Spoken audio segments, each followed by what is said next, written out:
সংগ্রহ করতে যেয়ে আমাদের সংবাদকর্মী শাহরিয়ার সোহাগ এবং তীব্র প্রতিবাদ ও নিন্দা জানাচ্ছি। আমরা ঝিনাইদহ প্রেস ক্লাব ঝিনাইদহ কালীগঞ্জের থানার সামনে আমাদের দীপ্ত টেলিভিশন এবং আমরা মনে করি সংবাদ সংগ্রহ করতে যেয়ে বা তার দায়িত্ব পালনে যদি কোনো সন্ত্রাসী দ্বারা আক্রান্ত ঝিনাইদহে যে সন্ত্রাসীদের দ্বারা সাংবাদিক আক্রান্ত হয়েছে, গত রাত্রে সাংবাদিকরা সংবাদ সংগ্রহ করতে যখন যায় তখন কৃষক দলের এক নেতা অবশ্যই তাদের বিরুদ্ধে দাঁড়াবো এবং ঝিনাইদহ প্রেস ক্লাব সমস্ত সাংবাদিকের গ্রেপ্তার করতে হবে।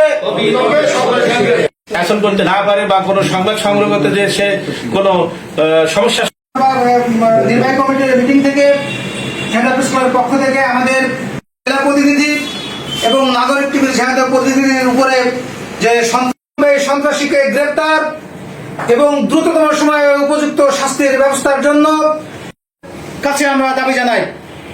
আমরা ইতিমধ্যে শুনেছি গ্রেপ্তার করার দাবি জানাচ্ছি।